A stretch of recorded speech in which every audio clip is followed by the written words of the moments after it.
All right, so this is a short video. Hopefully, it'll be a short video. That is lessons from the life of Ricky Maclin.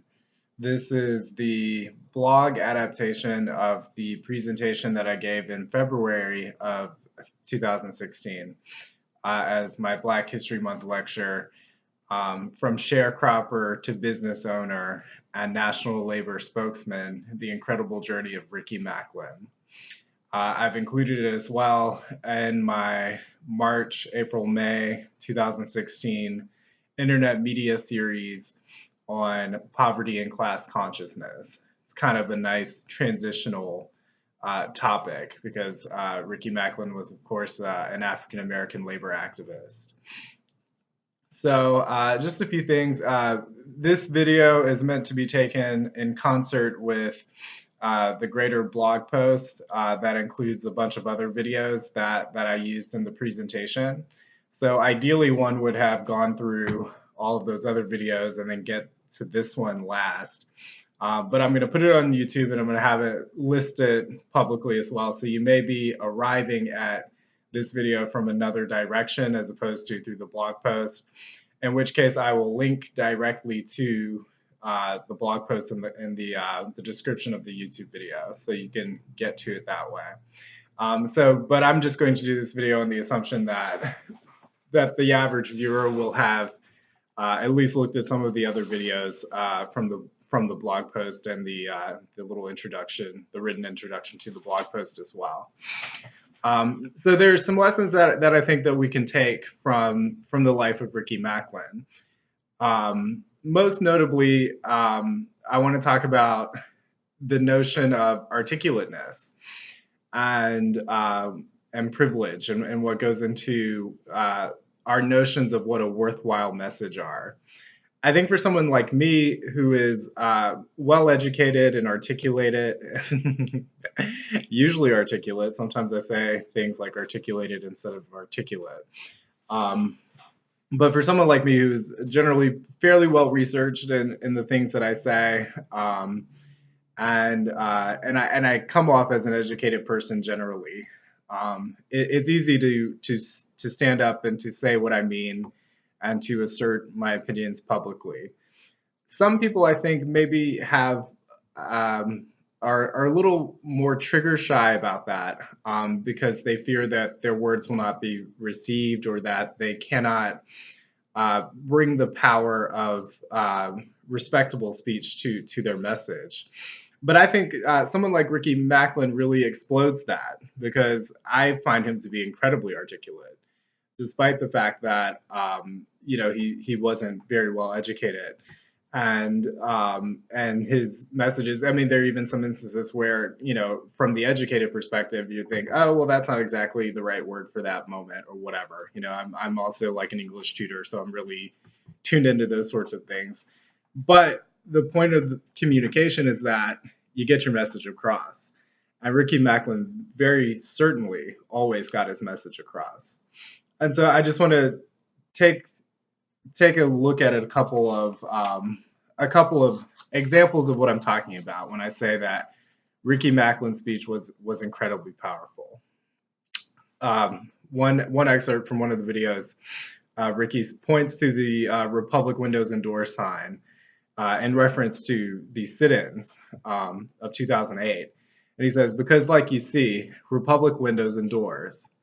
Without the workers, it's just Republic. We make the windows, we make the doors. Another example was from the Michael Moore clip.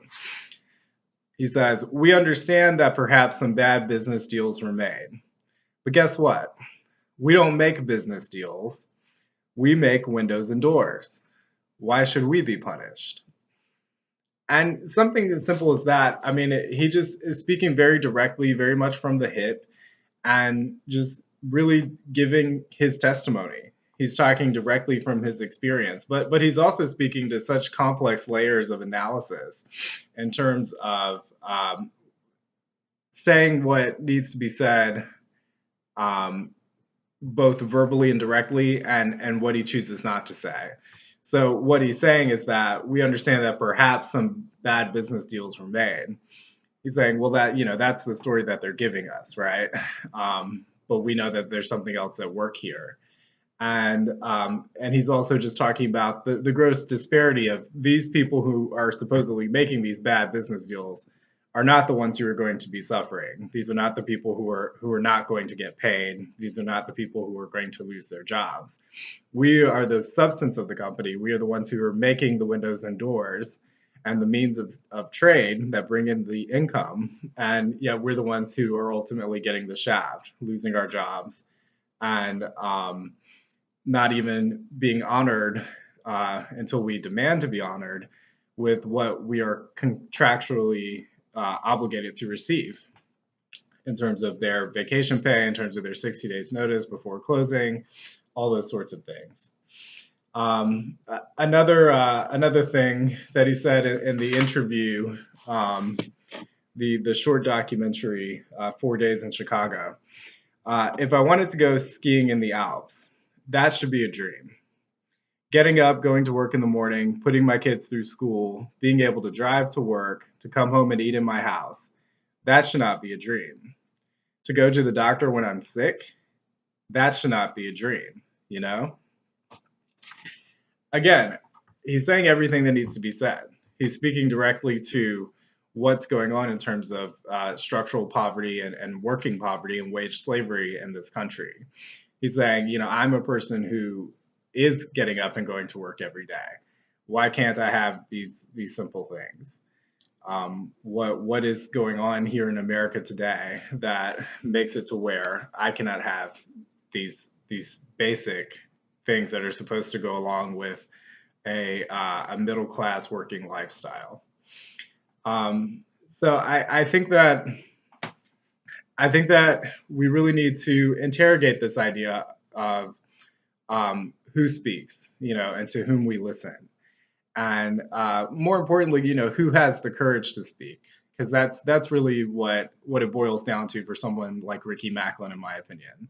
I see in this community in Southern Virginia, I see lots of potential Ricky Maclins who are just not standing up and asserting themselves. And I would hope that that factor isn't figuring into that equation, because you can say a powerful message with very few words.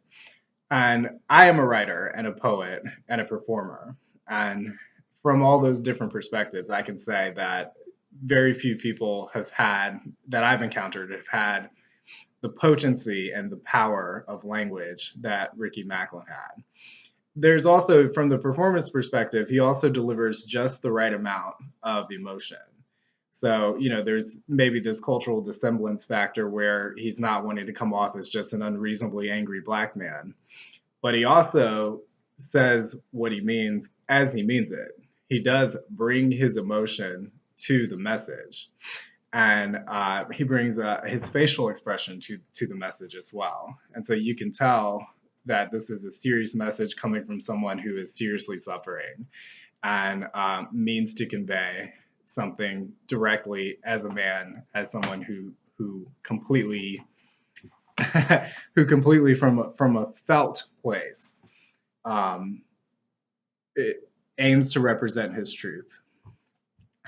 So one more thought in the direction of quoting Ricky Maclin. I'm also linking to the blog post a presentation by Brendan Martin. They actually honored Ricky with an award, the Ricky Maclin Award for Cooperative Innovation, and Brendan presented that to the New Era Cooperative in 2015 at the Eastern Conference for Workplace Democracy. And so this is a derived quote from Brendan's speech, but Brendan said that he got to spend some time with Ricky while Ricky was on his deathbed. He asked Ricky, what compelled him to speak? What gave him that courage? What gave him that extra push to do what others were not doing? And Ricky told Brendan, I just thought that if I didn't say something, it wouldn't get said. If I didn't do something, it wouldn't get done. And that's the point that I'm really trying to make. If you're out there in this struggle, suffering, if you don't say something, it won't get said. If you don't do something, it won't get done. And, you know, here I am, yeah, a privileged middle class white dude, and I'm going to say what I feel to say and do what I feel to do. But there is so much more potential out there for powerful messages coming from real people who are in the struggle of working poverty. And that's what I really want to see happening. Where are our Ricky Maclins? And they don't have to be male, they can be female, they can be gender nonconforming, any race, you know, any color, creed, any nationality. But here in Southern Virginia, where are the Ricky Maclins? Where are the people who will say what needs to be said and do what needs to be done? I'm certainly not coming off as articulate, am I? Where are the people who will say what needs to be said and do what needs to be done? Coming from that heartfelt position of one who's living at the apex of oppression. That's what I want to see. And I think that when we think about the Ricky Maclins of our history, and they are numerous, there are many examples of people. So Jordan Truth, for instance, is another example of someone who just stood up and said what needed to be said and stood up and did what needed to be done. We can do that here too. All it takes is that light bulb moment where someone decides that they've had enough and that they're ready to strive for something more and demand to be treated fairly. And in honor to all those people, I hope that many, many of us choose to do that.